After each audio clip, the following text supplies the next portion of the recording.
Rishikayará, olá, eu estou hoje aqui para iniciar um caminho que é o ler para crer. O ler para crer é um caminho que se iniciou junto à minha biblioteca, porque há todos esses anos eu venho reunindo várias literaturas sobre diferentes assuntos, voltados logicamente ao universo do xamã cientista. E nessa biblioteca tão grande, eu quero passar para vocês. Aliás, eu estou faz tempo com esse projeto para ser aplicado e agora chegou a hora. Ler para crer é um caminho para falarmos dessas literaturas que trazem muito conhecimento, muita sabedoria, muitas informações, muita coisa interessante. E você vai notar com esse primeiro vídeo que eu estou começando aqui com vocês, tá bom? E já para dar o primeiro passo, eu quero dizer para vocês que se você ainda não é inscrito no canal do Xamã Cientista, se inscreva no canal do Xamã Cientista, apoie esse projeto. Também ative as notificações para você receber confortavelmente e sempre em primeira mão os vídeos que eu vou passando, eu vou colocando no ar, tá certo? E qualquer dúvida, perguntas, ou mesmo colocações que você queira dar mediante aquilo que eu falei, você pode passar aí uma mensagem que a gente vai responder para você, tá bom? E quero também afirmar para você que ainda continua aberto as vagas para o curso de formação em terapia xamânica. Então, se você ainda não conhece o curso de terapia xamânica, vale a pena você clicar no link que eu deixei na descrição para entrar, receber uma aula gratuita onde eu explico adequadamente e assim detalhadamente o que é o caminho da formação em terapia xamânica, como isso pode ser útil na sua vida, tanto no seu dia a dia, quanto para você também aplicar em você, aplicar naquelas pessoas que necessitam e aplicar também em seus pacientes. Então não perca essa oportunidade, ainda está aberto, é uma aula, tá certo? Exclusiva para você. Na descrição tem aí o link para você acessar. Tá joia, gente? E no dia de hoje nós vamos já entrar com um livro que é esse daqui, ó. Vou mostrar para vocês, ó. Tá vendo? O Navarro, tá vendo? Povo Navarro. Povo Navarro, ele é um povo indígena da América do Norte.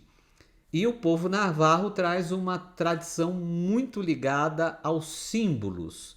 E este livro do doutor Donald Sandner, que é um psiquiatra, foi diretor do Instituto Jungiano lá em São Francisco e fez um estudo, uma investigação, uma pesquisa profunda em relação ao simbolismo do povo navarro, da etnia navarro, de todas as características desse povo, da cultura, do ambiente que envolve esse simbolismo cultural deste povo e que reuniu, por exemplo, neste livro, além de outras literaturas, nesse livro aqui, que é Os Navarros e o Processo Simbólico da Cura.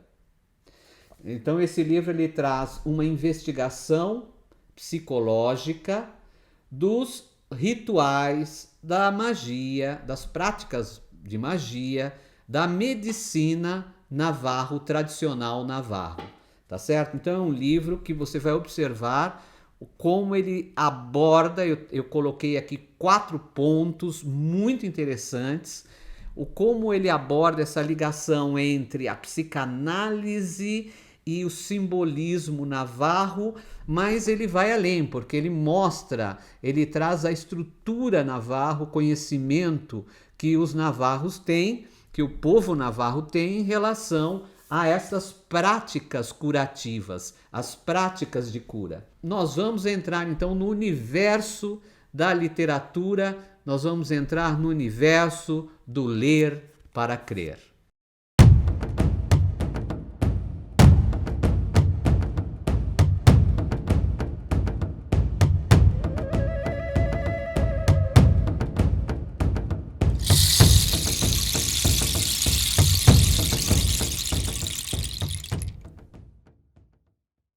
Então, gente, tá aqui o livro, né? Certo?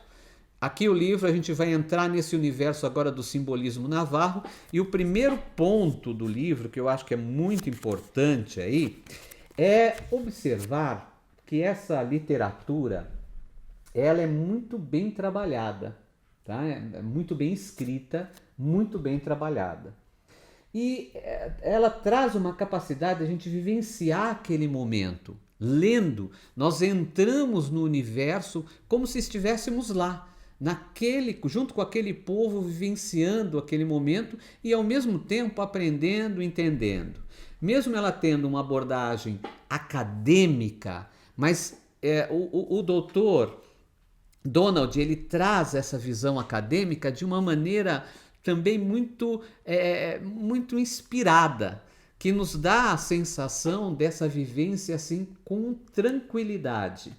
Então, a gente pode começar com um título dentro do livro que fala que o povo navarro, são os guardiões dos símbolos.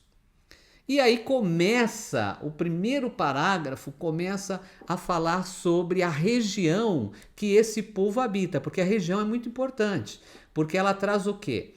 Ela traz o como, né, o meio ambiente ali vivencial, ela traz como esse povo aplica as suas práticas, porque esse povo, ele necessita do meio ambiente para as suas práticas, das plantas que tem naquela região, das condições do clima que ele vive, das condições de vida que acontecem naquele habitat, e isso formata o tipo de prática curativa, o tipo de medicina tradicional que ele realiza. Então, começa assim o primeiro parágrafo: os navarros vivem em um planalto que se estende por boa parte do nordeste do Arizona, do Novo México ao estado de Utah. E é um território de imensas proporções, basicamente árido e desértico. Aí a gente já vê que é muito quente, muito árido, muito desértico. Né, num determinado período, normalmente o deserto à noite esfria muito, mas tem também as suas estações, mas a condição do deserto já nos dá a ideia de que há uma limitação ali. Uma limitação em relação, por exemplo, a plantas. Então não há um universo gigantesco de plantas como uma floresta tropical. Né? E por sua vez, precisa-se de muito conhecimento para saber aquilo que se utiliza e como viver num deserto. Então isso é um ponto fundamental que envolve a cultura navarro. E além desse território ser desértico, ele é recoberto por pequenas reservas de pinheiros de pinhão. O pinhão que você conhece. Então, esse tipo de pinheiro. Aliás, o pinheiro, ele tem uma característica de formação da sua copa que é capaz em uma região de neve, essa neve cair nessa copa e ser muito bem distribuída naquela folhagem, favorecendo com que esta neve seja depois uma água absorvida pela própria planta e caia como água no final. Então veja que há uma engenharia da natureza muito sábia em relação a cada planta e a cada planta em seu habitat, né? E o pinheiro tem muito isso. E também, além do pinhão, do pinheiro e do pinhão, tem os juniperos e tem a artemísia. Então já temos aí 3 plantas que o povo navarro utiliza em suas práticas. Nós sabemos que tem aí sabedoria, conhecimento do pinheiro, nós sabemos que tem a sabedoria do pinhão, nós sabemos que tem a sabedoria do junipero, que tem a sabedoria do uso da artemísia também para esses processos curativos que o povo navarro tem, né? E também tem uma cadeia de montanhas chamada Chunska, que corta ao meio e suas encostas ocidentais crescem uma úmida floresta de pinheiros. Então, basicamente, nós temos essa constituição daquele habitat, né? Trazendo aí já o entendimento do que é a reserva de conhecimento natural daquele povo, que é o povo navarro. E aí a gente entra numa outra parte que ocorre ali na página 95 deste livro aqui, né, que é editado pelo Sumos Editorial, é em português, né? Tá aqui a tradução em português. Esse livro ele foi editado, quer ver? Em 1990, tá certo? 1990, mas traz abordagens profundas, como por exemplo essa parte da página 95 que fala sobre a religião do peiote. Você já ouviu falar do peiote? Peiote é um cacto utilizado por determinados agrupamentos ou determinadas etnias como um uso de beberagem, com uma beberagem que leva aquela pessoa que está ingerindo, o usuário, a estados alterados de sua consciência.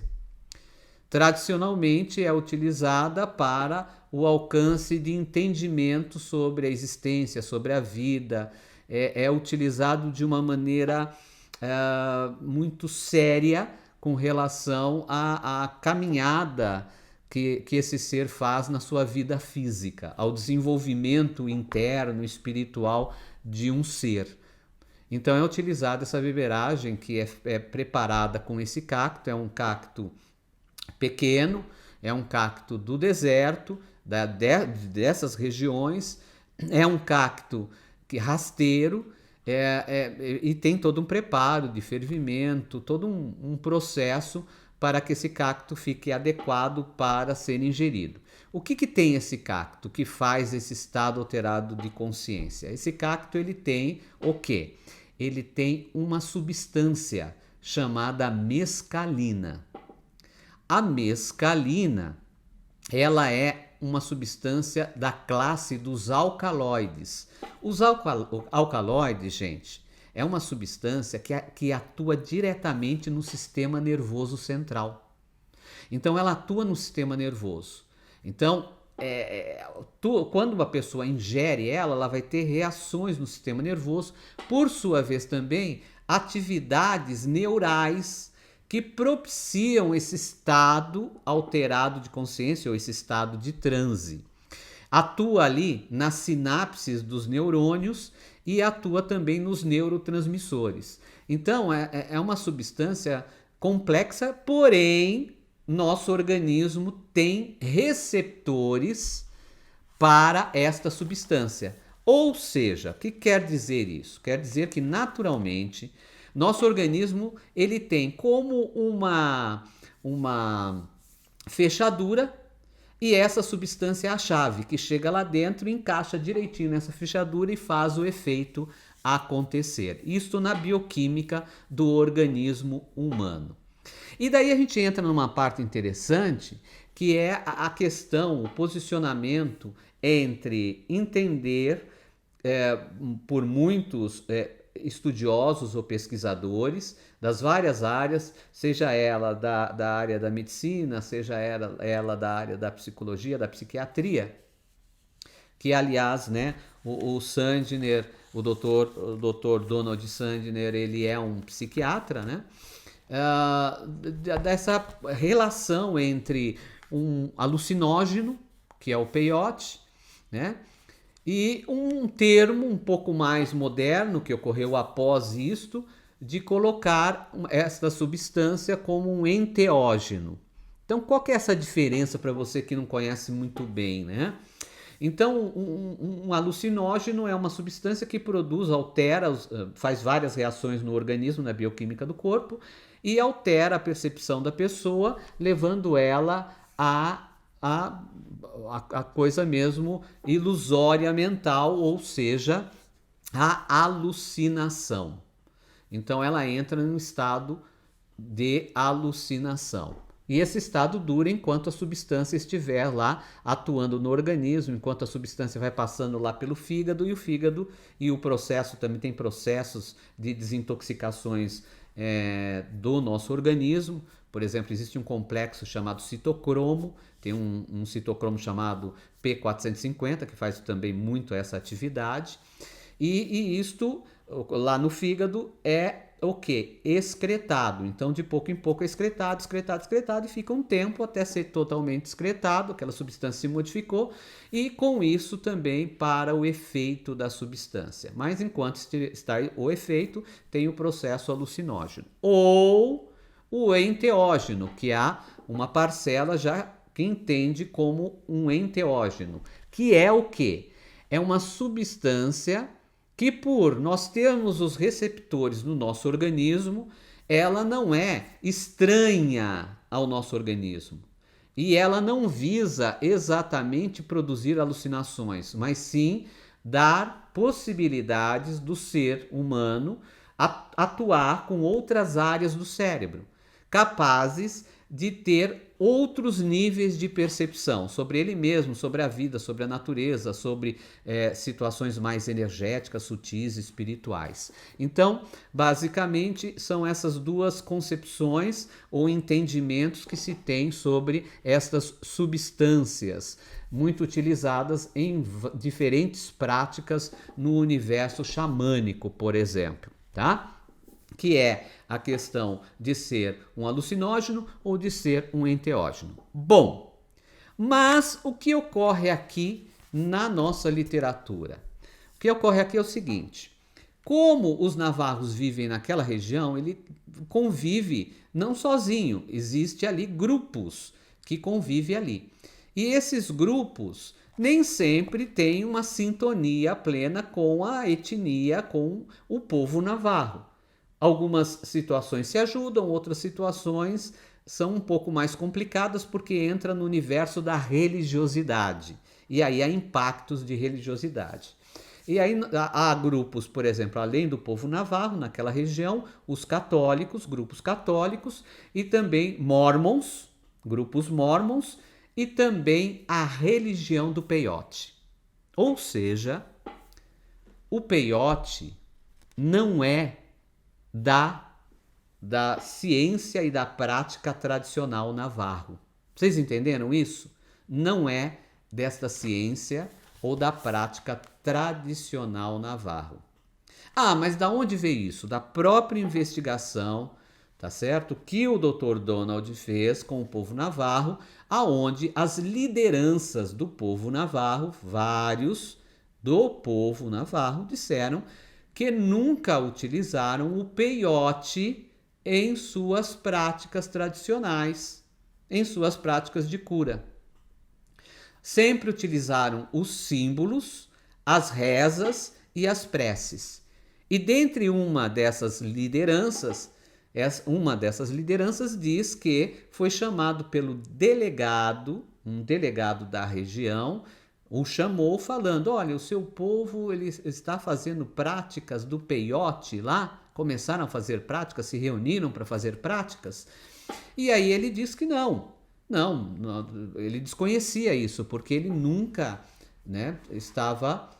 nunca o povo tradicionalmente utilizou peiote em suas práticas curativas. Por que eu estou dizendo isso? Porque há um conhecimento muito distribuído de que o peiote é do povo navarro, é utilizado pelo povo navarro, e na verdade não é isso, tá? Então isso é muito interessante, né? Traz uma revelação muito importante aí. E quem que é esse grupo da religião do peiote, ou da igreja, atualmente igreja do peiote, né, que ocorre ali na região? Foram os povos pueblos, que vieram mais lá do México. E com a procura do encontrar o peiote, foram e acabaram ficando próximo à região aonde habita o povo navarro. E por sua vez ali começaram as suas práticas. Então os pueblos que trouxeram o conhecimento, o uso do peiote e não os navarros, tá bom? Então são as curiosidades desse livro, você vê que é muito interessante. E aí nós temos aí um outro ponto que eu marquei aí para ser colocado, que é a questão dos símbolos. Porque na síntese navarro, os símbolos, eles são ligados ao entendimento, por exemplo, da saúde e da doença. Então, existe a doença do urso, existe a doença da coruja. A coruja, por exemplo, está ligada com a noite. Ela canta à noite.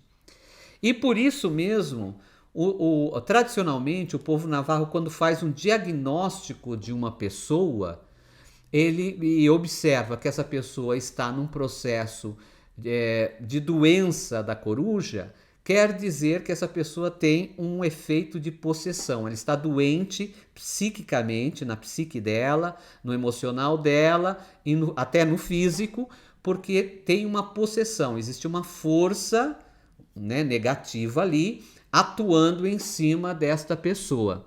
Então, é este o conceito da doença da coruja. E aí se faz práticas para tratar essa doença da coruja. Então esse simbolismo é muito usual. E aí vão utilizar, por exemplo, os desenhos na areia, que são símbolos na areia, que são símbolos de cura. Aliás, o livro ele traz imagens, fotos desses símbolos na areia feito pelos navarros no processo da sua cura. Então ele está fazendo a prática de cura, primeiro ele faz com areias coloridas, todo um desenho, toda uma grafia, toda uma formação de símbolos, dos quais cada símbolo identifica um conhecimento, um caminho de força ou um símbolo desses próprios animais para serem tratados aquela pessoa, tá? Então, tudo é feito ali. E essa questão, então, é muito importante para o povo navarro. Um outro ponto aqui do livro, e aliás, já para finalizar esse ponto, é uma tabela que tem na página 215 do livro Os Navarros e o Processo Simbólico da Cura, que é esse daqui.